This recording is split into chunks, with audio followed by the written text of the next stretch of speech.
Hey guys, tonight we continue once again, with the forest still leaning over me like a parent who refuses to let go, the bamboo dripping from last night's rain, the air sour with damp moss and ash, and my boots sinking into earth that feels softer than it should, as if it wants to memorize each step.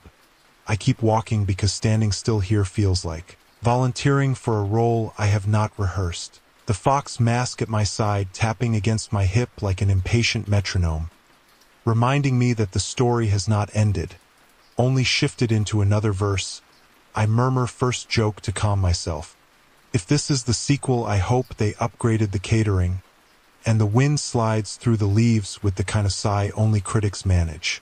The trail threads into denser growth until I stumble upon a wall of stones. Low and crumbling, once boundary, now suggestion. I run my hand across its lichened skin and remember that boundaries in the old days were not just property lines. They were prayers, villagers stacking rocks to separate safe from forbidden, though historians still debate whether such lines were respected or ignored whenever hunger won the argument. I chuckle softly, quirky thought.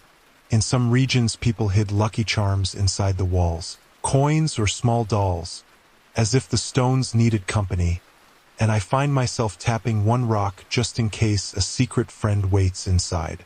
Beyond the wall, the air thickens with the scent of pine smoke. Not fresh but lingering, a memory of fire that does not match the silence. I pause, considering whether to turn back, but the forest does not offer reversals. It edits in real time. So I step forward into the hush. The fox mask heavier now as though bracing itself. My stomach complains, sharp and insistent, and I chew the last strip of dried root, grimacing at its stubborn refusal to taste like anything but wood. Second joke muttered between bites. Survival gourmet really needs better seasoning, and even the crows refuse to laugh. The ground rises and the mist parts, revealing the outline of a torii gate split down the middle, its two halves leaning away from each other like quarreling siblings. Beneath it a scatter of offerings rotted into mulch, rice gone to husks, coins fused with rust. I bow anyway because politeness remains my only reliable weapon, and for a moment I swear the wind pauses too, waiting, then resumes with a hiss that almost sounds like approval. I whisper thanks, though unsure to whom. The night grows deeper, shadows lengthen, and just before the path curves out of sight I glance back, only to find the stone wall already swallowed by trees, gone as though I dreamed it. Third joke spills out nervously. The forest really does handle stage changes like a professional crew, and my chuckle steadies me just enough to keep walking, one step further into the second act I never asked for. The path steepens until my calves mutter a formal complaint. The bamboo thins, and the slope spills me onto a ridge where the trees grow shorter and meaner, wind combing the grass in long, tired strokes. I crouch out of habit and listen. There is a low moan that at first I mistake for the forest's usual dramatics. Then I recognize it as a horn, not metal but hollow and living, the long breath of a conch curling up from the valley, a note I have heard in stories about mountain ascetics. I whisper to the mask that Yamabushi once carried shell trumpets called horogai to signal across ravines and pass codes without words, a detail so specific it feels like the forest planted it in my head as an hors d'oeuvre, and the wind approves with a nudge that smells like wet stone and old incense. I ease forward until the ridge breaks and I can see the valley floor. A scatter of huts around a ruined gate, smoke threads bruised blue from hidden fires, and three figures move with the unshowy precision of men who learn to keep time with orders. I flatten because my body remembers our first rope trap, and prefers not to audition for another. First joke murmurs out, if there is a sign in sheet I hope it accepts pseudonyms. The grass pretends not to laugh but the blades sway like a polite audience. I inch along the ridge, keeping low, and the conch sounds again, closer now, answered from farther off, two notes crossing like invisible footbridges.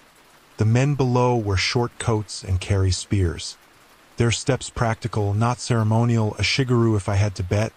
The kind of foot soldiers who did the hours while someone else got painted in the chronicles. They vanish beneath a leaning gate, and I catch a glimpse of banners stripped of color, just faded cloth snapping like old tongues. I stay put because the valley feels watched from more directions than I can count, and because my stomach has decided to contribute its own commentary. I bribe it with the smallest bite of sour green and pretend it is pickled plum. Second joke negotiates a truce. Fine dining is all about imagination anyway. Even the crows look away to spare me the embarrassment. A proper historical anchor unspools in my head to steady the nerves. During the Tokugawa shogunate daimyo were ordered to practice sankin kotai, alternate attendants that marched their wealth and pride to Edo every other year. Wives and heirs kept as very polite hostages. The highways swelled with processions. The 5 great roads sewing castle towns into a net. The fact is solid as a post, and yet from this ridge the world looks nothing like a map. Only threads of smoke and a gate that forgot what side it guards. I wonder if these patrols are the narrowed remains of a once official road, the forest swallowing everything except the stubborn habit of walking it. The horn hushes and a different sound replaces it. The faint creak of wood in tension. I freeze, remembering our earlier hanging snare and the log with shell teeth. I check the brush around my knees and find, yes, a pair of lines twisted through the grass. Not ankle height now but higher, shoulders reach, connected to a frame of bent saplings and stones. I study its geometry and understand immediately that if I stand too quickly I will meet an argument with gravity I am not prepared to win. I grin in spite of myself. The forest is scaling difficulty like a game designer with a grudge. I cut the lines with my little knife and let the trap sigh back to sleep, whispering a thank you I probably owe to some unknown hunter. A tiny ritual that steadies my hands. I slip sideways along the ridge until a cleft opens and a path slides down into the valley like a ribbon thrown from a balcony. I take it with careful feet, counting breaths because the Ronin taught me their cheap magic. Near the bottom the conch sounds once more and a new note answers. Higher, reed thin, not shell at all, a whistle. I stop where the shadows from 2 boulders overlap and wait. The fox mask an extra heartbeat at my hip, and then I see them, not the patrol but 3 figures in layered robes stepping from behind a hut, faces smudged with ash. One carrying a staff decorated with paper streamers that clack softly. They walk toward the ruined gate, pausing to press palms to a half-toppled stone as if checking its pulse. And in the quiet I remember that ascetic orders sometimes served as guides for dangerous passes, offering prayers and practical advice in equal measure. Historians still debate how much those mountain cults blended with the espionage we later label ninja, whether the shadow arts were monastic discipline repurposed or separate crafts braided years later by novels and cinema. The argument buzzes like a gnat while below me robes and spears share a courtyard without hurrying to kill one another, which either means truce, ritual, or that both are too tired to misbehave. I edge farther until a post rises in front of me covered in paper talismans. Dozens, layered and weather-cured into a papery bark, some written clear enough to read: ward against fever, ward against bad dreams, ward against fox mischief.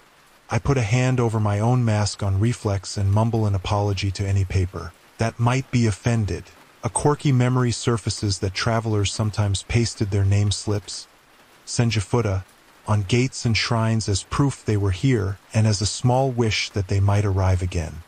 A paper breadcrumb, these look older, thicker, as if the valley has been pasted and repasted by fears for years. I want to add my own scrap and realize all I can contribute is breath.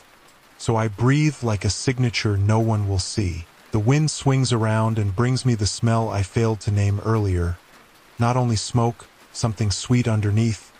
Grain cooked to porridge and then left too long. My mouth aches at the idea of hot rice even as my common sense lectures my feet to stay still. I listen to both and compromise by leaning closer without moving. I can see a pot in a corner, blackened, set above an ember line, no flames, only the memory of heat. The ash-fingered robed figure stirs it with a branch while speaking words I cannot catch. The patrol returns, 2 spears tapping. They do not salute, but they do not interrupt. One kneels and raises a shallow bowl, a gesture asking or offering. I cannot tell. My throat does the briefest dance of envy. I look away so the feeling does not get louder than my caution. I give the valley a minute to finish its business and think. And because thinking often invites the past to narrate, I find myself chewing on another open question that historians keep opening: whether the quiet decades of Edo were as peaceful as the later textbooks promised, if order sat that cleanly on the backs of the poor, or if what we call peace was simply the loudest story winning. The debate is less comforting than my usual trivia.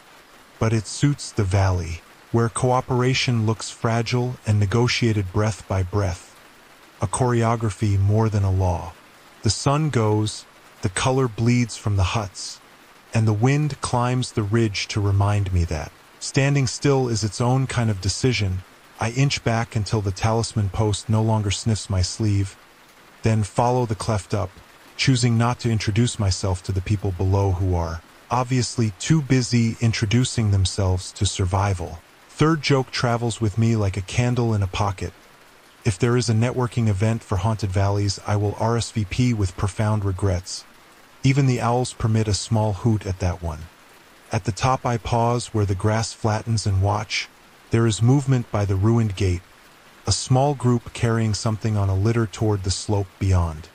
Careful, unceremonious, a practical procession with no time for legends. I remember the lanterns in the mist from the first nights, the moths who became fire, the duel that ended in a bow instead of a wound, and it occurs to me that the forest has been rehearsing me for larger rooms, teaching eye contact and exits. I whisper this to the mask and it refuses its opinion, which I generously interpret as consent.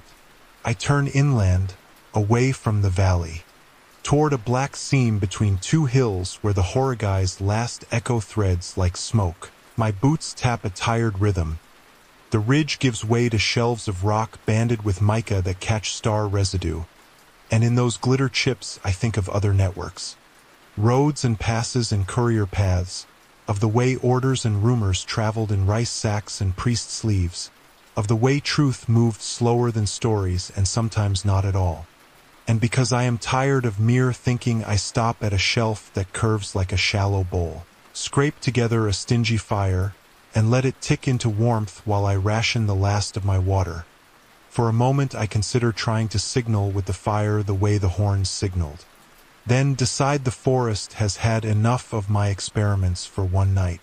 Before I sleep, I speak a steady fact into the dark to anchor myself, that Edo's roads, the Takeda and its siblings, tied provinces to a capital until travel itself became culture. Prints and guidebooks teaching people how to look, how to arrive, how to remember. The forest listens and does not object, maybe because even it knows some nets are wider than branches. I add a softer confession for any unseen auditors, that I am still counting breaths, that I am still teaching my feet not to sprint when shadows organize, that I am practicing the bow that ends duels, and that tomorrow I will walk the seam between hills to see who plays the conch there. If anyone, if anything, I tuck the fox mask against my ribs and wait for sleep to find a place to sit. The wind braids itself with the last horn note and threads through me. And somewhere far down in the valley, a pot lid clinks like a small bell promising either supper or thunder. No way to tell which until morning. The seam between the hills funnels me down a passage, so narrow the bamboo scrape my shoulders, their stalks whispering like ushers annoyed I arrived late. I shuffle forward until the path widens into a hollow that smells faintly of charred resin, and there I find another fire pit. Not cold, not blazing, but smoldering with the patience of someone who expects to return.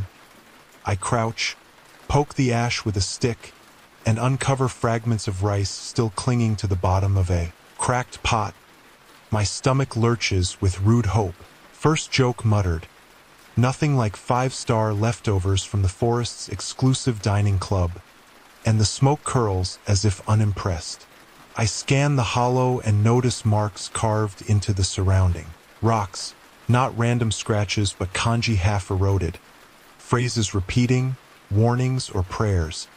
My fingers trace one and the groove still feels fresh. I recall that travelers sometimes left carved sutras in stone, offerings meant to endure longer than their bodies. Historians still debate whether such inscriptions were individual desperate acts or part of coordinated pilgrim networks. Tonight it does not matter. What matters is someone stood here recently enough that the lines still taste sharp under my hand. A quirky note comes to mind that certain mountain cults even painted sutras on rocks using their own blood mixed with pigment, an intimacy both grotesque and sincere, and I wonder if these marks have such a history. Though I do not lean close enough to test, my hunger has taught me some curiosities should starve. I step away from the pit, scanning for tracks, and find a trail of ash leading deeper, prints faint, too light for armored feet. Maybe robed figures again, maybe nothing. I follow, chewing on a root shred I saved, grimacing at its flavor. Second joke between bites. Forest cuisine still refuses to evolve past the Stone Age, and the trees creak in mock agreement. The path dips into another clearing where the ground is scarred with circles of burnt grass, as if fires were lit in sequence, ritual or signaling. I stand at the center and feel a vibration hum beneath me, low, steady, like a drumbeat buried alive. My skin prickles, and I whisper to the mask that maybe this is rehearsal for another ghostly procession. It says nothing, which I take as consent to worry. A crow swoops overhead, cawing 3 times and perches on a dead branch, its gaze fixed on me as though auditing my attendance. I bow reflexively, recalling that in Edo tales, crows were often guides between realms. Their numbers omens, 3 cause meaning transition. Though scholars still argue whether such symbolism was imported from Chinese folklore or uniquely grown in Japanese soil, the debate lingers academic in books, but here it perches above me, feathers slick as ink. The ash prints end at the far edge of the clearing, swallowed by bamboo, and I sigh. Third joke offered to the emptiness. Maybe the forest should invest in clearer signage for its haunted tour. And the crow flaps once as if to punctuate the line. I move on, pulse steadying, aware that I have stepped into someone else's ritual, but unwilling to step back. Because forward is the only currency the forest accepts. The bamboo yields to a stretch of pines that groan under their own weight, the trunks black with resin streaks. And the air is sharp, heavy with sap. I step carefully because the ground here is littered with shards of pottery. Bowls cracked in half, cups splintered, as if an invisible banquet had been hurled against the earth. I crouch to lift one and the glaze is faintly blue, still smooth despite the break. My stomach complains on cue and I mutter first joke. Apparently the forest hosts dinner parties but forgets to serve food, and the silence presses like an unimpressed guest. A little farther on I stumble upon a post stuck into the soil, half rotten, but paper charms still cling to it. Their ink washed pale, the faint outlines of prayers for harvest and health. I brush my fingers against one and it disintegrates instantly, fluttering down like snow, and the others tremble though no wind moves. I step back instinctively, remembering that villagers often placed such talismans at borders. A symbolic fence against whatever prowled at night. Historians still debate whether these charms were genuinely believed to hold power or were simply cultural etiquette, gestures made because everyone else did. Tonight the debate is irrelevant. The charms still tremble as if answering questions I did not ask. A quirky detail surfaces, that some travelers licked the corners of charms before sticking them to posts, believing their own saliva tied the blessing to their body. I consider this absurd intimacy and laugh softly. Second joke. I will pass on taste testing history. Thank you, and the pines sway once, sounding like dry applause. The path leads me into another clearing where stones form a circle around a central slab, offerings scattered across it. coins rusted into lumps, a sake jar shattered, and a half-burned doll with eyes painted wide. I hesitate because dolls in abandoned places rarely improve bedtime stories. I bow anyway, out of reflex, and whisper thanks for the warning I have not yet received. The air thickens in reply, my breath fogging as if the temperature dropped a season. Hunger intrudes again, sharp and impatient. I chew on the last of my sour greens, grimacing. Third joke between chews. Fine. I will start a restaurant called Forest Regret. One item on the menu, no refunds, and my chuckle steadies my legs enough to step forward. At the far end of the clearing, another post stands, taller, firmer, its top scorched black, and nailed across it is a strip of armor, a shoulder guard lacquer cracked, with a name faintly scratched beneath, unreadable. I trace the grooves with my thumb and feel the indentations bite my skin. A reminder that someone once stood here. Someone once needed this marker. I whisper their name anyway, inventing one because silence deserves company. Then I shoulder my pack and step back into the forest, carrying the uneasy feeling that the banquet is not over, only paused until I provide the next course. The forest guides me into a wider clearing tonight, one framed by uneven stones that jut like broken teeth, and at its center stands a shrine so small it could fit inside a hut, its roof cracked, its wooden doors hanging crooked. I pause because even in ruin it radiates the dignity of something once tended daily. I kneel out of instinct, whispering a greeting. First joke slips out, apologies for arriving without the cleaning supplies, and the silence allows the humor to echo before folding it into the moss. I step closer and slide the crooked doors aside. Inside lies a single object, a bell the size of a fist, green with rust but intact, a braided cord frayed yet still knotted to its handle. I remember that shrine bells were rung to summon attention from the divine, to announce presence, not to demand but to request. Historians still debate whether the smaller roadside shrines were meant for official worship or simply served as spiritual pit stops for travelers, and I wonder whether this one ever answered prayers or only collected them like coins in a forgotten jar. A quirky memory surfaces that some temples once melted old swords to cast there. Bells transforming violence into resonance. A kind of alchemy I find oddly comforting, and I imagine this little bell might once have been a blade singing a different song. I touch it lightly and the metal hums faintly. The sound thin but persistent, carrying farther than I expect, and the forest answers by stilling completely. No rustle, no bird, just my heartbeat kicking against the silence. I step back quickly, replace the doors as best I can, and bow again, promising not to overstay. My stomach growls rudely during the bow, and I mutter second joke. Leave it to me to pray for food louder than for safety. The breeze returns, carrying the faint smell of cooked rice though no pot waits nearby. I follow the scent and find only an overturned bowl half sunk in mud, grains hardened to stone. I try one against my teeth and nearly crack a molar. Third joke squeezed through the ache. Michelin would definitely not recommend shrine leftovers, and I spit the grain out before it can punish me further. The shrine watches as I shoulder my pack and turn back to the path, its doors crooked but now closed, the bell silent, and I carry the uneasy certainty that I have wrung something's attention, though I do not yet know whether it will be merciful or merely curious. The air tonight is heavier, carrying a damp musk that clings to my throat as I push through thickets of undergrowth. The ground dips suddenly and I nearly stumble into a shallow depression ringed with stones, not a natural hollow but the shell of a fire long abandoned. I kneel and find the ash disturbed, paw prints pressed deep, too wide for fox, too narrow for bear. I mutter first joke. Apparently the forest hosts dinner parties for creatures that do not RSVP, and the sound vanishes without echo as if the earth swallowed it whole. The prints lead me toward a ridge where the bamboo gives way to open ground, moonlight spilling freely.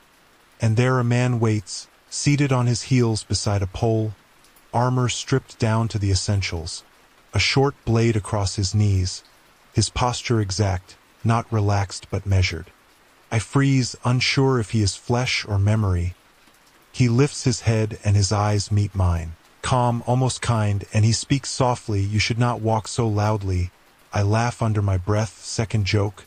It is my trademark entrance, and the words sound absurd in the solemn air, but his mouth twitches as if he almost approves. He calls himself nothing, only a wanderer, but his manner betrays discipline. A Ronin perhaps, one of many masterless after wars settled into peace. I recall the plain fact that after Sekigahara thousands of samurai lost their lords, becoming drifters, teachers, mercenaries, their existence both tolerated and feared. Historians still debate whether Ronin were dangerous agitators threatening order or necessary keepers of martial knowledge in stagnant times, and as I study his blade I suspect both answers could live in the same man. He shifts, resting the short sword across his lap like a reminder rather than a threat, and tells me this ridge hides more than ash, that bodies lie buried shallow beneath, outlaws cut down and covered in haste. I feel the ground pulse beneath my boots, and I think of the quirky detail that in some regions criminals were buried, face down so their spirits could not find the way back. I resist the urge to glance at the soil too closely. My stomach betrays me with a growl, rude in the tense silence. He tilts his head and produces a wrapped packet. Inside a pickled plum, sour umeboshi. My throat tightens at the gift. I accept, the flavor sharp enough to slap life back into my tongue. I whisper thanks, third joke between chews. Nothing like bedtime sour candy to keep nightmares polite. And he chuckles, a dry sound, before rising slowly, sword sheathed.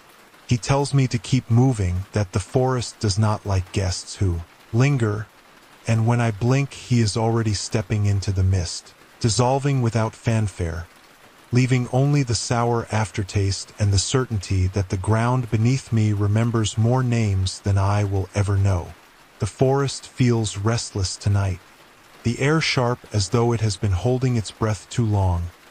I follow a trail barely wider than my boots until the bamboo parts to reveal a slope scattered with pale stones. Each carved faintly, not graves exactly but markers, their characters blurred by moss. I kneel before one and rub gently. The groove still shallow but clear enough to read half a name. I whisper it aloud even though my tongue feels clumsy. First joke slips out. Apologies if I mispronounced. I am new here, and the silence accepts it without correction. As I move among the markers, I realize they are arranged not randomly but in lines. Small rows sloping downward, like a village translated into stone. I recall the historical fact that after famines or epidemics, temporary burial grounds were carved in forests, whole communities vanishing from records except for rows like these. Historians still debate whether these sites were abandoned due to fear of spirits or simply lost when generations moved on. And tonight the answer seems less important than the undeniable weight of absence pressing against my ribs. A quirky detail comes to mind, that in some regions villagers tied scraps of clothing to grave markers so the dead would recognize them on return journeys. Here I see faint threads snagged on corners, weathered to near dust, and I feel an odd comfort imagining someone long ago refusing to let memory dissolve entirely. My stomach intrudes again with a low growl. Disrespectful in this solemn place, I pull out a scrap of dried root, chew reluctantly, second joke muttered between bites, nothing like gourmet cuisine in a cemetery, and I grimace at my own attempt to lighten the mood. The bamboo sighs faintly in response. Not angry, just tired. I wander deeper, the rows thinning until only a single marker remains, taller, more deliberate, its surface carved with a symbol I do not recognize. The fox mask at my hip feels heavier and I touch it for reassurance. The air chills abruptly, and from the corner of my eye I see figures between the stones, standing, watching, pale but still. I turn fully and they vanish, leaving only the breeze tugging at my sleeves. I bow low, whispering thanks for permission to pass. Third joke offered softly, "Do not worry, I am just window shopping," and I straighten slowly, stepping back toward the path, careful not to brush the markers. The forest closes the slope behind me, sealing the stones into their own silence, and I walk on with the uneasy gratitude of someone who has borrowed time from the dead. The night leads me into a corridor of bamboo that arches overhead like the ribs of some enormous beast, the air so close it feels as though I am walking through a throat. Each step echoing damply, I clutch the fox mask at my side and mutter first joke. Great, swallowed whole before supper, and the path answers with a creak that might be laughter or indigestion. The corridor narrows further until I nearly brush both walls with my shoulders. Then it opens suddenly into a small glade lit by moonlight that seems unnaturally bright. At its center, a wooden frame stands, two upright posts with a crossbeam. No rope left but scars on the beam where cords once bit deep. My breath stutters as I realize I am looking at the skeleton of a gallows, simple, practical, unadorned. I remember the historical fact that executions in rural Japan were often carried out not in cities but on the edges of villages, the bodies left displayed as warnings. Historians still debate whether such scaffolds were common during peacetime or exaggerated in later tales to stoke fear. Tonight, the debate feels irrelevant. The wood itself is testimony. I step closer, the frame leaning slightly, its base swallowed by weeds, and find beneath it a scatter of stones, perhaps placed by villagers, perhaps simply fallen. Among them lies a rope fragment, frayed and stiff. I pick it up and it crumbles instantly, dusting my fingers with decay. I laugh softly, second joke. Guess even nooses have a retirement plan, and the sound drifts thinly into the trees. A quirky detail surfaces from memory, that some believed executed criminals could become Goryo, vengeful spirits demanding pacification, and shrines were sometimes built near gallows to soothe them. I scan the clearing and indeed find a small stone basin tipped over, moss covering its lip, as if offerings once filled it. I bow instinctively, whispering thanks I hope counts as apology. My stomach interrupts rudely. Hollow as the frame above, I chew a sliver of sour green, grimacing at its taste. Third joke mumbled, "At least I am not on the menu," and the fox mask feels lighter as if it agreed. I turn to leave, but just before I step back into the bamboo, I hear a rope creak behind me. Sharp and heavy, I whirl, the frame empty, swaying slightly though the air is still. I bow again, deeper this time, then retreat carefully, the corridor closing behind me with a whisper of stalks, as if the forest had only rehearsed the memory of punishment and decided to let me pass. For now. The forest carries a metallic tang. Tonight, sharp on the tongue before I even see the source, the path bends into a shallow ravine where two rocks stand upright like bookends, and between them rests a single helmet. Lacquer peeled, crest snapped. The inside dark, I crouch and study it, wondering how long it has been waiting for eyes. First joke slips out. Lost and found department really needs a clerk, and the ravine answers only with the click of pebbles settling under my boots. Around the helmet lie fragments of armor half buried, shoulder guards, a shin plate, and further along a broken yari head still wedged into the soil. The whole place feels like a coat shed abandoned by men who never came back. I remember the historical fact that after skirmishes, armor was often stripped from bodies and sold, recycled or reforged, yet here the pieces were left behind. Historians still debate whether such sites mark ambushes too small for chronicles or rituals where equipment was surrendered to appease the land. And tonight I feel I have stepped into an argument the forest never closed. A quirky detail floats up, that in some provinces children once played with discarded jingesa hats as makeshift sleds. Laughter sliding across hills once meant for war, and I picture that absurd innocence while staring at the helmet, my throat tight with a mix of grief and relief.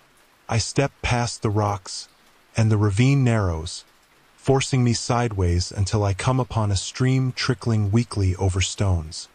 Its water stained red by mineral runoff. Yet looking too much like blood in the moonlight, I taste it anyway, metallic, sour, not deadly, just unpleasant. Second joke squeezed out. Free iron supplements courtesy of the forest. And my own chuckle sounds brittle against the water's hiss. My hunger gnaws and I search the banks for anything edible, finding only bitter greens that fight my teeth like wet paper. I chew anyway, muttering that survival does not come with flavor. The forest does not disagree. Ahead, the ravine opens suddenly into a circle of bare earth, flattened as though hundreds of feet once marched here, and in the center a banner pole leans. Cloth long rotted, but its shadow still vivid under the moon. I bow instinctively because the silence demands it. Third joke whispered low, "Do not worry, I am not here to join roll call." And the bamboo sways faintly at the rim, as though acknowledging attendance.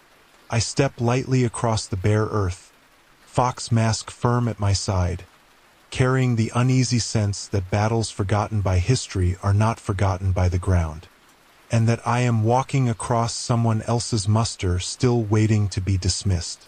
The path rises onto a ridge where the moon spreads wide, and from here I see it.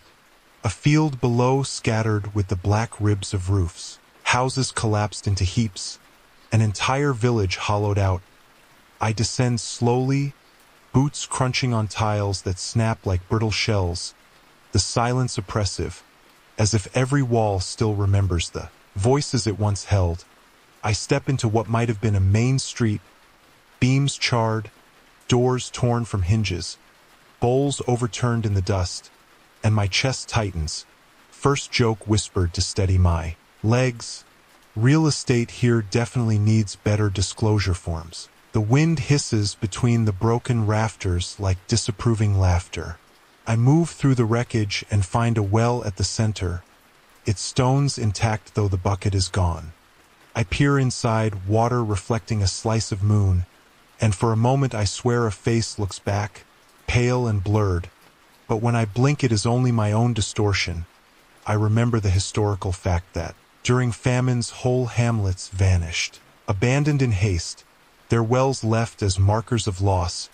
Historians still debate whether such disappearances were due to plague, starvation, or forced relocation by lords seeking to consolidate land. Tonight the debate feels uncomfortably real as the emptiness presses against me. A quirky note returns to me that some villagers left dolls at wells as guardians. Tiny carved figures meant to protect the water. And sure enough, near the base I find a fragment. A head with painted eyes still intact, staring upward.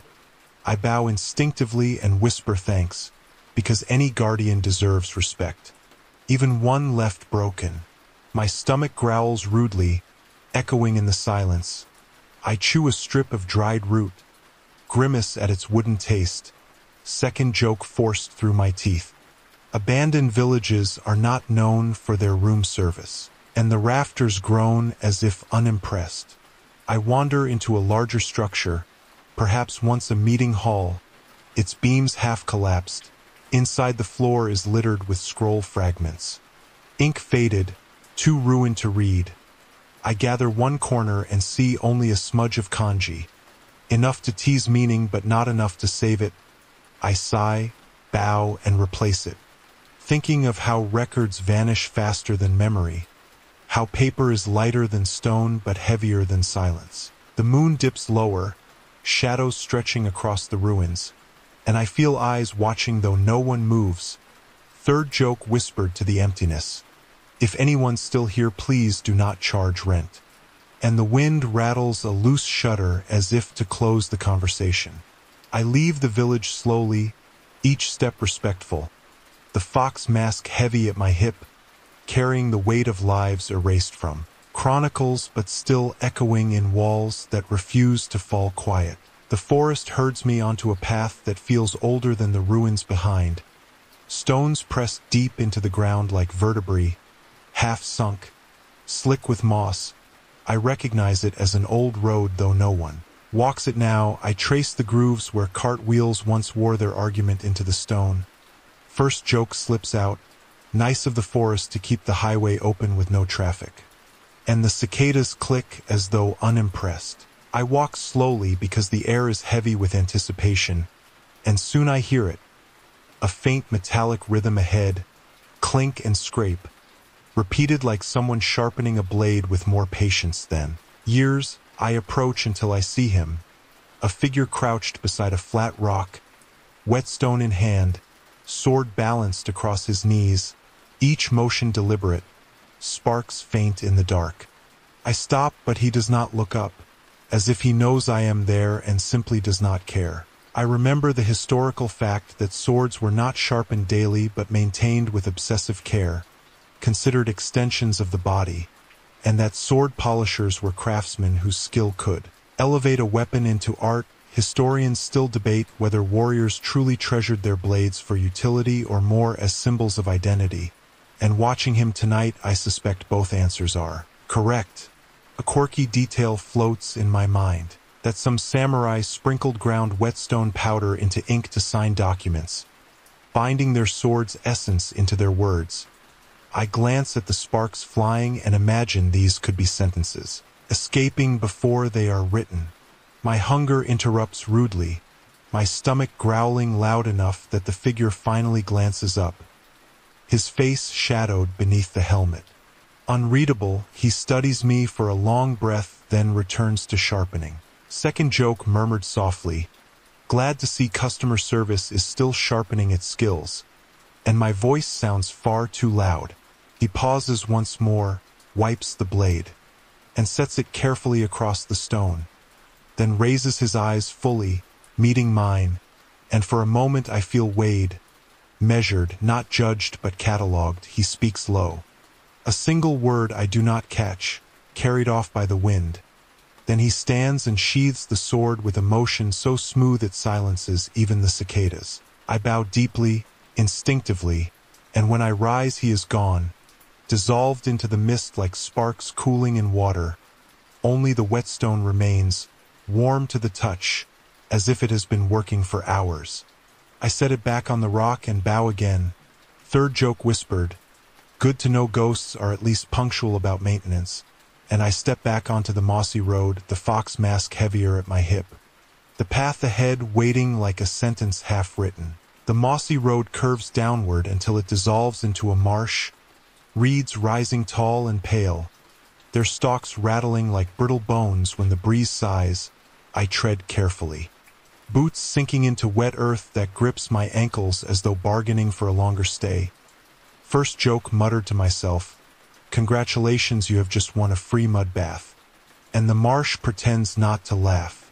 The reeds part suddenly to reveal a pool dark as ink, its surface unbroken, reflecting the moon so perfectly it looks like a second sky. I crouch and dip my fingers, but the water clings oddly, slicker than expected, leaving a faint shimmer across my skin. I remember the historical fact that wetlands often hid the remnants of battles, weapons and bodies swallowed by mud, their stories preserved in silence. Rather than scrolls, historians still debate whether marsh burials were deliberate concealments or accidents of geography. And staring into this pool, I cannot decide which feels more likely. A quirky thought drifts up, that some villagers believed spirits of the drowned lingered in ponds, pulling at ankles to demand company. I pull mine free from the mud with extra care, and the reeds rattle in amusement. My hunger claws at me again, and I chew a tough strip of dried root. Bitter enough to sting, second joke squeezed between bites. Spa treatment and terrible catering.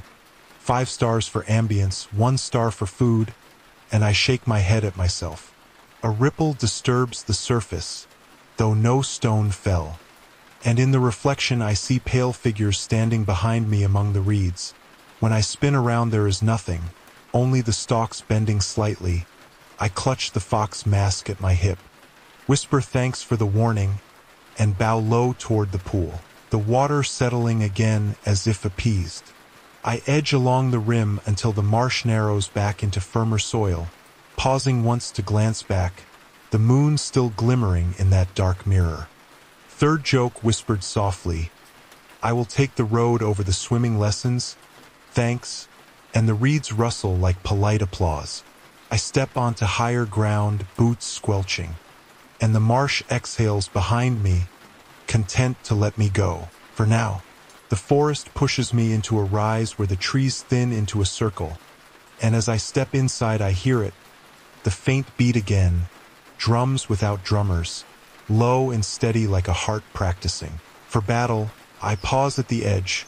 First joke whispered, clearly someone's rehearsing for a concert no one bought tickets to, and the sound deepens as if amused by my sarcasm.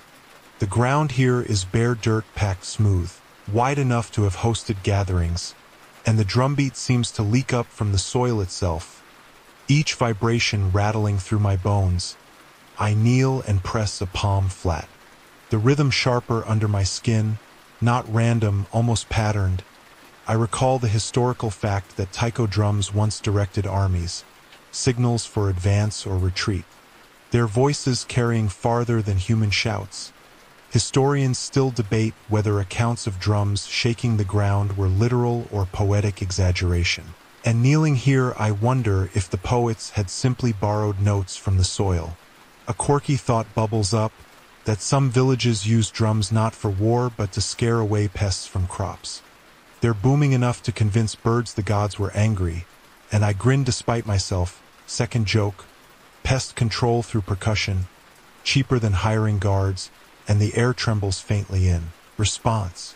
The beat grows louder, sharper, as if 100 invisible hands strike together, and for a moment I see dust lift from the ground in tiny puffs. Though no feet march, shadows flicker at the edges of the circle. Helmets and banners rising and falling in rhythm, but when I blink the space is empty again, only the sound pounding in my chest. I whisper thanks anyway, bowing low, hoping respect buys passage.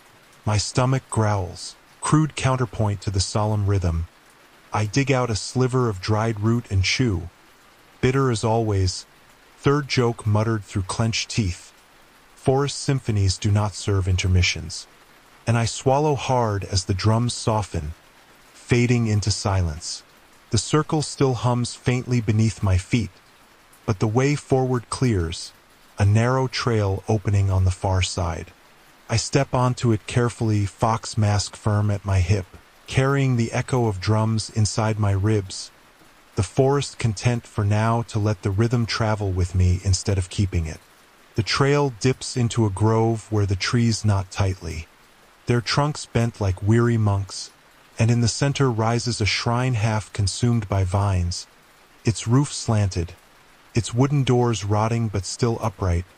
I step closer cautiously, fox mask tapping against my hip like a reminder, and whisper a greeting. First joke slipping out. Housekeeping clearly has not checked in for a few centuries, and the vines twitch faintly as if insulted. I brush the door aside and peer inside, where a cracked altar stone rests beneath layers of dust. Incense sticks long burned to stubs. Yet when I lean closer, I smell resin, sharp and fresh, as if someone only just prayed here. I recall the historical fact that roadside shrines were often tended by passing travelers more than locals. Tiny contracts with the divine renewed by strangers. Historians still debate whether these shrines were sanctioned by priests or simply tolerated folk practices. And tonight the debate matters less than the fact that the air still breathes with offerings. A quirky memory surfaces that some shrines hid coins or mirrors beneath their foundations, symbols meant to anchor the gods. And for a moment I picture this crumbling place sitting atop a buried treasure of faith. Not gold, just forgotten conviction. My stomach growls, rude in the incense thick quiet. I chew a strip of sour root, grimacing. Second joke muttered, divine blessings are calorie-free again. And the bamboo sighs like a disappointed waiter.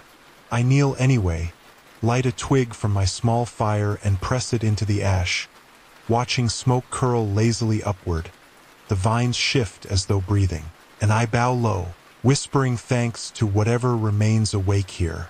When I rise, the shrine feels lighter, its shadow less heavy, and I slip the mask into my hands, pressing its cool cheek against the cracked altar. Before hanging it back at my belt, Third Joke whispered, "If you expect a 5-star review, you will need to fix the roof," and the forest stirs faintly with a breeze that could almost be a chuckle. I leave quietly, glancing back once, and the shrine seems to stand straighter, as though reminded that being remembered is enough. The forest narrows into a canyon like cut, stone walls pressing on both sides, and the air carries a smell of iron even before I see the source. Scattered along the path are arrowheads rusted brown, their shafts long vanished.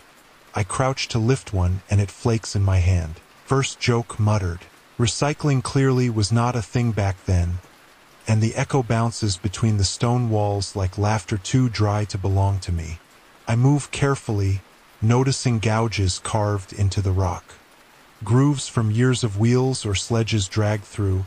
This was once a road, perhaps even a choke point for ambush.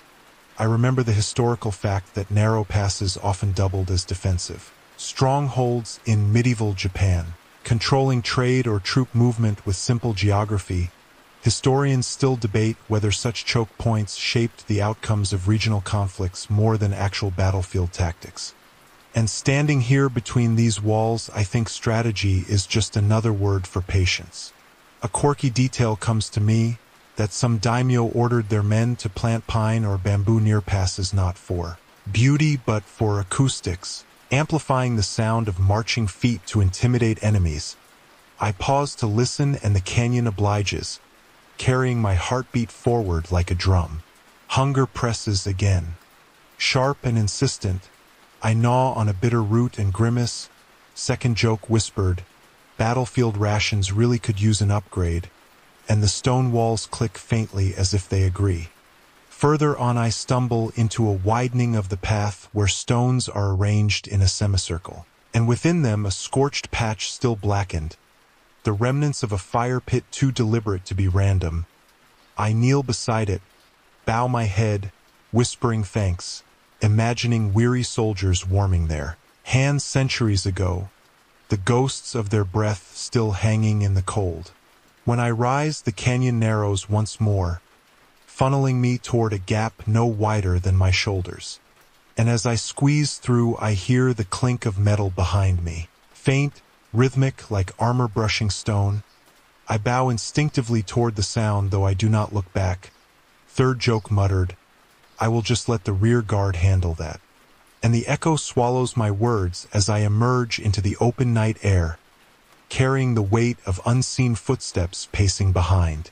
The path climbs into a plateau where the trees thin and the moon spills, freely silvering the grass into a pale sea. In the middle stands a mound of stones shaped like a cairn, taller than me, its surface layered with moss but deliberately stacked.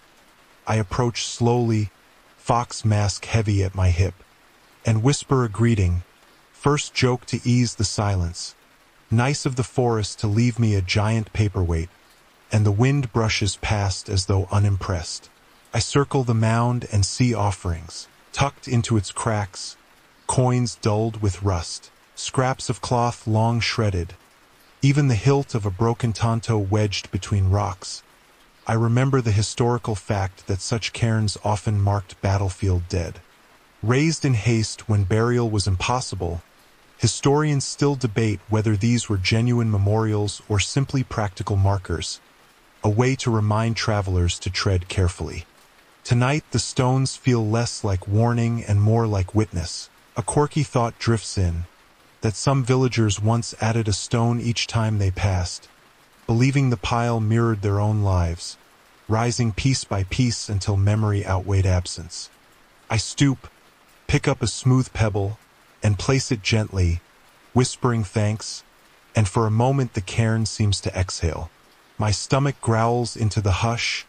I chew the last of a sour green tucked away. Second Joke muttered through grimace, "I am sure the spirits appreciate me bringing snacks even if I do not share," and the cairn holds its silence with dignity. A crow caws overhead, circling once before vanishing into the dark. Its cry slicing the stillness, I bow lower than usual, the cairn radiating a weight that presses at my chest, a reminder that survival here is borrowed time. When I step back onto the path, the air warms slightly, as though the mound approved my brief visit. Third joke whispered, "Well, at least I passed inspection without paperwork," and I laugh softly to steady my legs. The forest closes again around me as I leave, but the sense of unseen eyes lingers, following not in malice but in memory, as if the cairn has added me to its tally of stones. The path schemes a ridge of shale and then dives toward a hillside that looks stitched with scars. Shallow cuts running like ribs, and at the base I find a door set into earth, planks swollen with damp, iron ring cold as river stone when I touch it. I hesitate because the forest rarely offers doors that lead to naps. Then murmur first joke to steady my hand. Great, a basement level in the haunted park, VIP access, and the bamboo behind me creaks like a bouncer with standards. I pull and the wood protests, breath of old straw and ink slipping out. I step inside and the dark eats me until my small fire licks the corners, revealing a storehouse cut straight into the slope, shelves sagging with bundles wrapped in oiled paper, wooden tablets tied in sheaves, ropes of dried plants hanging like brittle rain. The air tastes like forgotten errands. I set the fox mask on a crate and begin reading the room the way you read a suspicious smile, slowly, politely, expecting teeth. The first bundle yields ledgers, neat columns, brushstrokes still confident, names and numbers measured in koku, a rice world that keeps score in bowls. And a plain historical anchor rises to calm me. The Tokugawa regime ran on Kakadaka assessments, domains valued by rice yield more than acreage, taxes counted in grain that could feed armies or starve villages, a logic tidy enough to fit on these shelves. I run a thumb along a tally notch and feel how easily arithmetic can bruise. I turn another page and my skin prickles. Not just rice, temple stamps too. Little vermilion suns pressed by priests. Turok proofs that a household belonged on the map and not to forbidden faiths. A reminder that registration policed heresy and population with the same red seal. I shut the ledger gently because the paper suddenly feels like a throat. From a peg hangs a coil of brown rope studded with dots of resin, and I laugh under my breath. Second joke to myself. Finally a clock I can afford, because I recognize it. The old incense timekeeper, Ko Dokii, a cord burned to marks to measure hours before bells taught everyone to agree. A quirky relic that would have perfumed schedules with frankness and smoke. I imagine a clerk once counting ash here, tapping the rope to wake the afternoon, and for a silly moment I check whether my breath can move the ash toward dawn. Something scrapes behind me and the fire jerks. I turn and find the shelves trembling, a small slide of tablets loosening like teeth. I steady them and realize each bears a crest charcoaled over, not painted proud but rubbed faint. A smudge where loyalty used to live, and my ribs tighten because I am not in a pantry. I am in a memory vault thieves would envy, a catalog for disappearances. I hear again the conch across the valleys and the foot soldiers' measured steps and understand these ledgers feed more than tax men. They feed rumors and punishments. The hill hums low like a drum warming its skin. I flip another stack and a map unfolds. Ink so faded the rivers are pale veins. But there they are, little black squares like stitches where checkpoints once pinched roads. I whisper another anchor to ground myself. The shogunate's highways were corseted by Sakisho where passes were controlled. Women and guns watched with equal suspicion. Travel documents stamped like prayers, and historians still debate whether this web was more about safety and trade discipline or about fear, a long arm that squeezed daimyo and pilgrims alike. From inside this burrow, the answer feels obvious and also useless. Both are true and the shelves are the proof. A thump above interrupts and sifts dust across my fire. The ceiling answers with a dull groan, the shale ridge settling its argument with gravity. I kill the flame with my palm and listen, heart drumming the old circle's cadence in my bones. Somewhere outside a horn calls thinly and is swallowed by the slope. The door frame ticks as if cooling from heat it never owned. I breathe into account the Ronin taught me and begin packing what I dare carry. A single ledger leaf torn at a seam where the red stamp has bled but not drowned the name beneath. A tiny wooden tag drilled at the top, the sort a soldier might tie to armor cords, and a sliver of incense cord I cannot defend but take anyway, a pocket of time rescued from disuse. When I lift the mask to leave, it is warmer than before, as though it borrowed my pulse to form an opinion. I thank the room aloud for not collapsing, and the silence answers by shivering once along the roof. I step out into cooler air and shut the door. With the care you reserve for sleeping infants and explosives, the ridge holds, at least for now, and I back away, mapping the slope by memory in case the forest edits again. On the ground outside are prints I did not make. Sandals narrow at the heel, turned toward the door and then away as if someone arrived, reconsidered, and vanished. I squat to study them and remember a smaller argument scholars keep. Whether the village spies and shrine registrars whose notes salted these ledgers were diligent neighbors or nervy opportunists, whether surveillance grew from zeal or survival.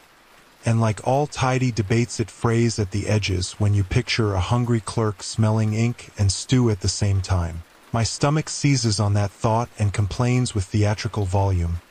I bribe it with the last curl of dried root. Third joke negotiated between grimaces. Fine dining note to self. Pair archival theft with bitter cellulose for complexity, and even the crickets decide not to interrupt my tasting notes. The wind shifts and brings the smell of wet clay and old smoke. And with it a whisper of panic, because I see what I missed coming down. The hillside above the door is undercut, roots hanging like hair, a slide waiting for rain, the kind of collapse that edits whole paragraphs out of a landscape.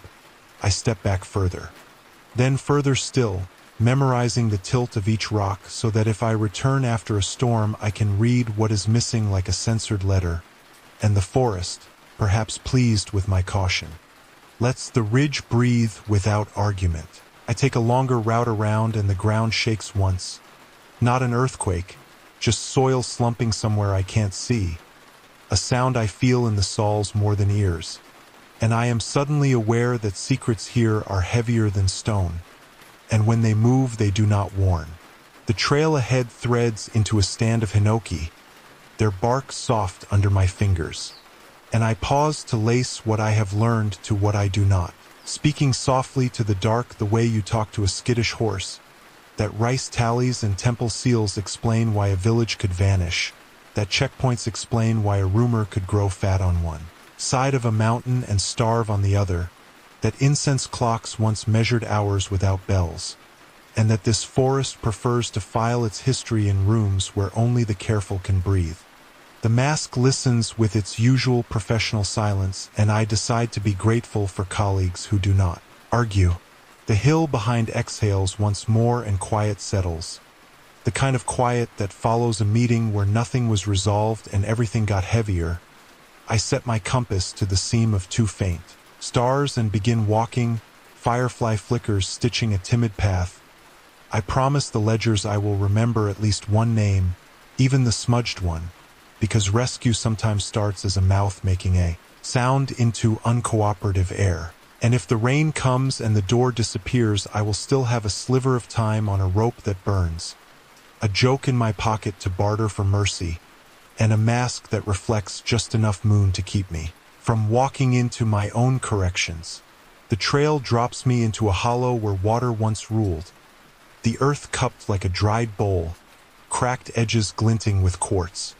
And at the center lies a boat stranded forever on soil, its ribs bleached pale, half buried in reeds that grow without a pond to feed them. I stand there too long before admitting the obvious. First joke whispered, great. Even the boats here get lost, and the hollow accepts my sarcasm with a hush that feels older than laughter. I step closer and run a hand along the planks, brittle but still shaped by craft. the prow carved faintly with swirls like waves. A cruel irony since there is no water for miles. I recall the historical fact that inland lakes once dotted valleys now dry, some drained by lords for rice expansion. Others vanished through shifts in rivers. Historians still debate whether human ambition or natural change erased more waters. And staring at this stranded hull, I realize ambition and drought are both thieves with the same handwriting. A quirky detail surfaces that some boatmen believed vessels had souls, and when too old to sail they were retired with small funerals, buried or burned like samurai armor. I imagine this one carried here and laid down gently, a grave without water, its prow still facing east as if waiting for sunrise to turn soil back to sea.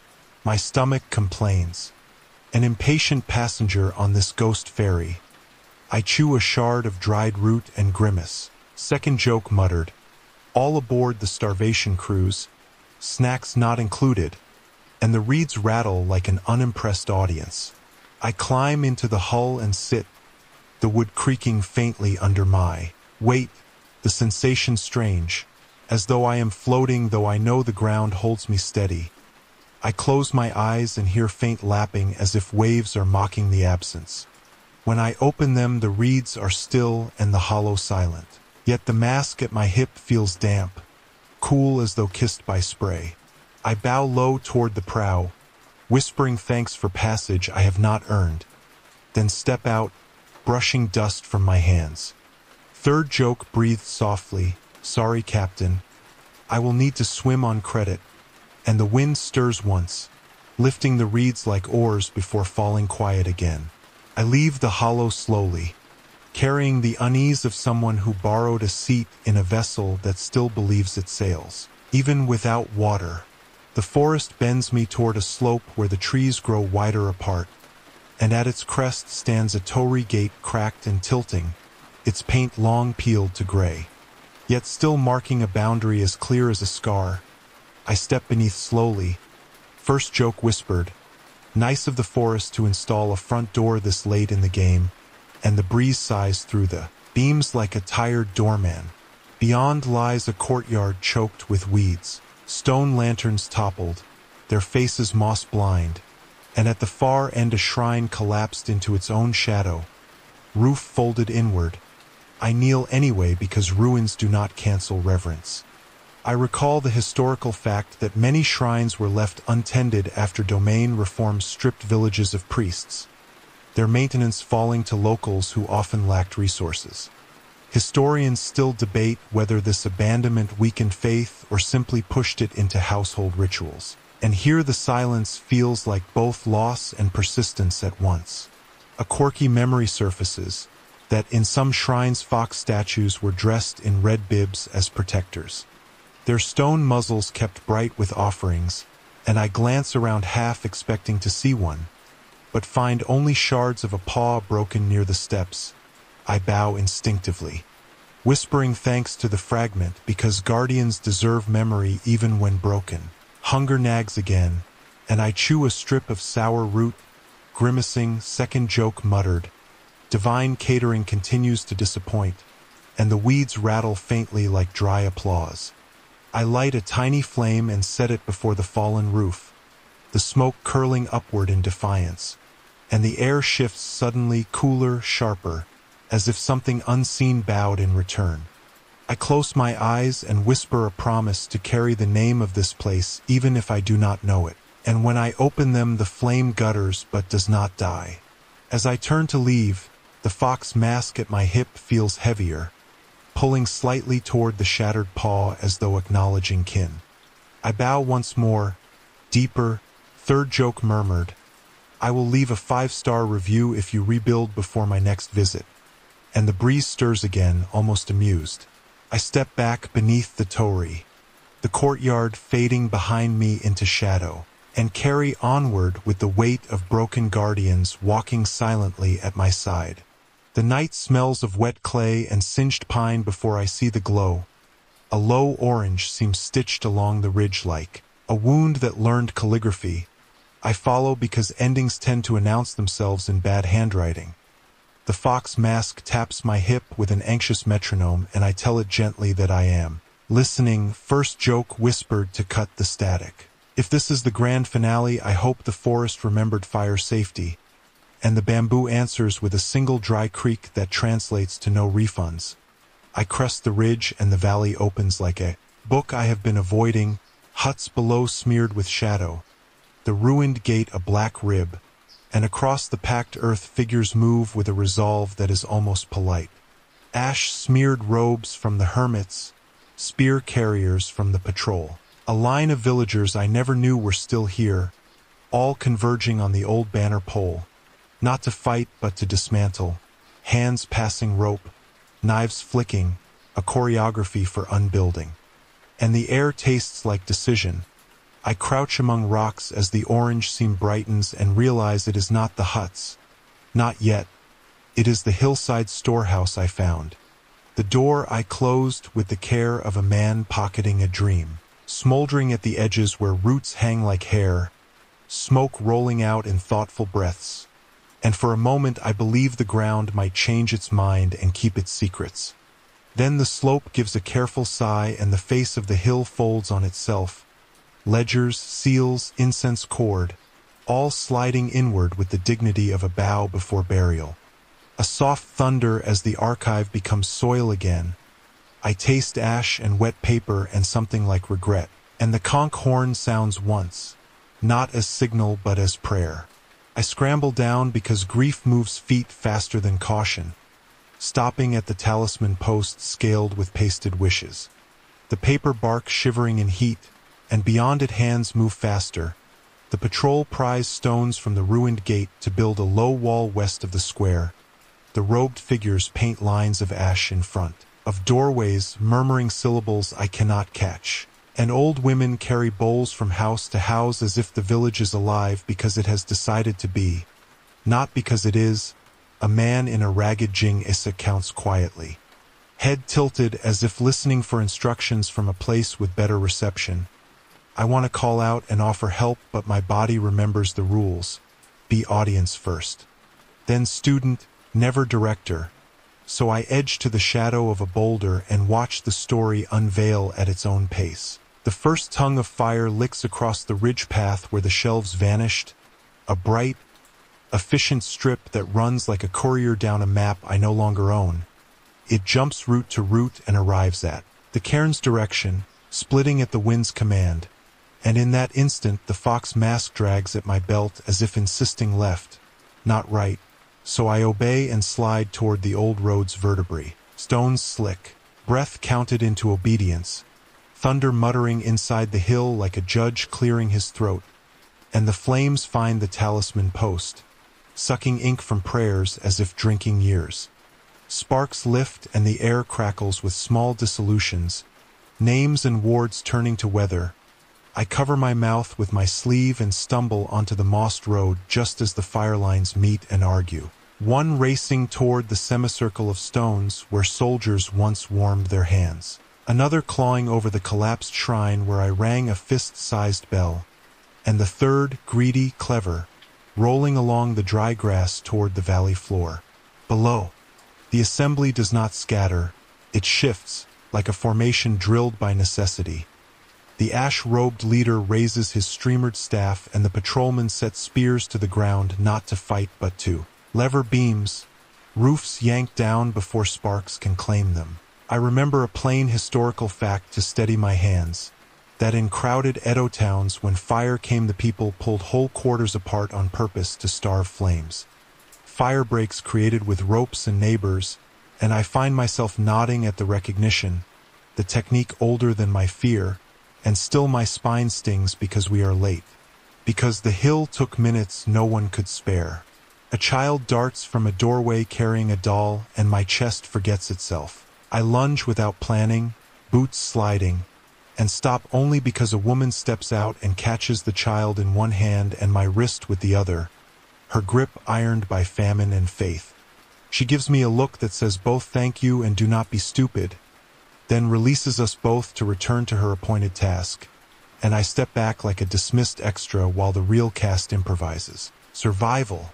Heat flexes the air. A bowl on a string begins to sing. That thin metallic wine lids make when the world gets hotter than cooks intended. And laughter, awful, practical, human, snaps from a corner where two men argue about which wall to collapse first. Second joke leaks from me without permission.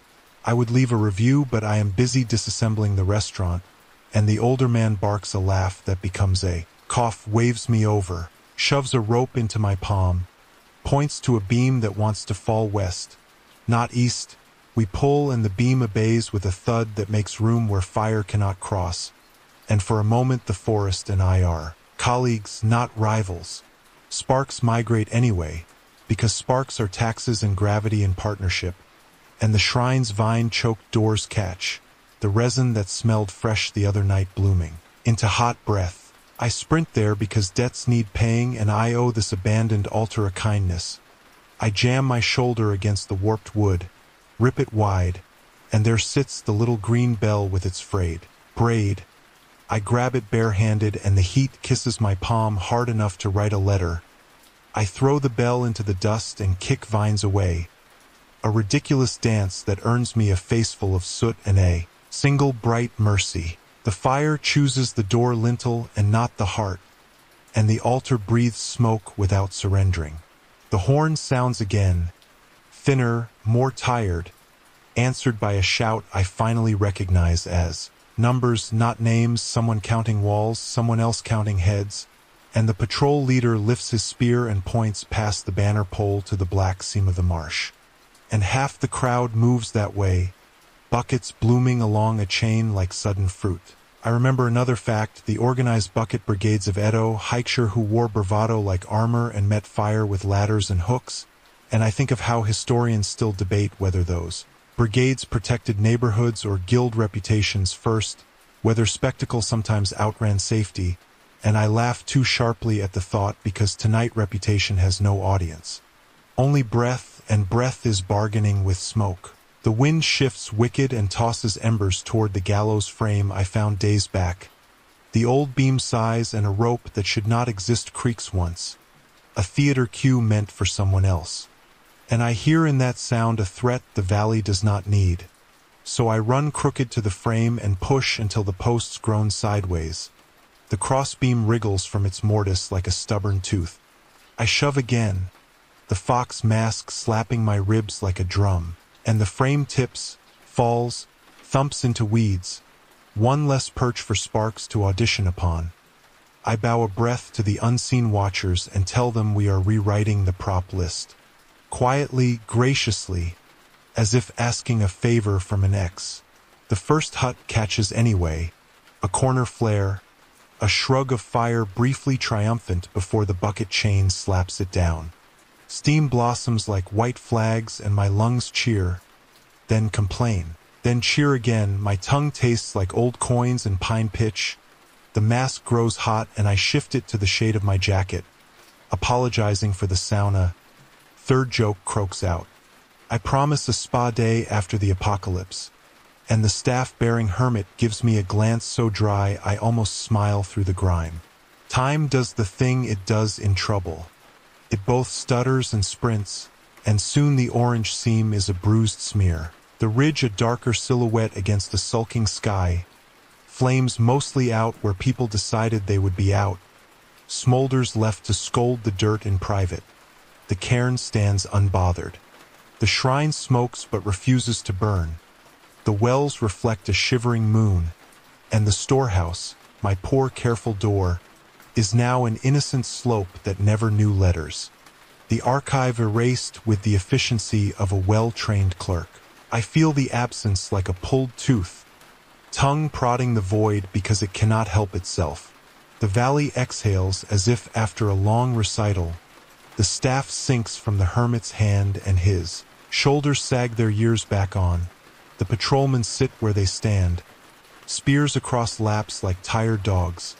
The woman who caught my wrist earlier presses the child's doll into my hand and nods once, taking it back a heartbeat later as if confirming we both exist. And somewhere a pot lid lifts and clinks down, a domestic punctuation that says not victory, not yet, but a page has turned without tearing, and that is something. I step away from the circle of breathing bodies, not out of disdain but because crowds confuse my gratitude, and stand at the banner pole's scar, fingers in the ash. Thinking of the open question scholars love to open again, whether peace in the long Tokugawa dusk was kindness or compression, whether people were safer for being arranged, or merely quieter for fear of rearrangement, I have no footnote to answer with, only the certainty that tonight a valley negotiated with heat and chose to remain itself at a price no ledger will itemize. Dawn is a rumor at the edge of clouds, small, plausible, and the fox mask cools against my side as if it, too, trusts the rumor. I gather what is left of my breath and test my legs, counting to remind them they still work, and swear softly that I will remember this collapse not as ruin but as revelation. The moment the forest confessed that secrets rot and records burn and still hands can rearrange stones into roads and ropes into lifelines, that survival is a choreography taught by neighbors and argued with weather, that we have arrived at the threshold, the outline promised, a catastrophe that did not end us so much as change the room we stand in. I bow to the valley, to the cairn, to the smoking slope that swallowed its own alphabet, to the little bell with a new blister of my skin on its rim, then turn uphill because the story insists on momentum, and as I climb the bamboo resumes its old habit of grating my posture. The drums without drummers settle into my bones like a heartbeat that has found its tempo again. And far behind, just once, the conch bleeds a final note into the brightening air, the kind of sound that could be farewell or rehearsal, both of which feel correct as the second act closes its curtain without applause.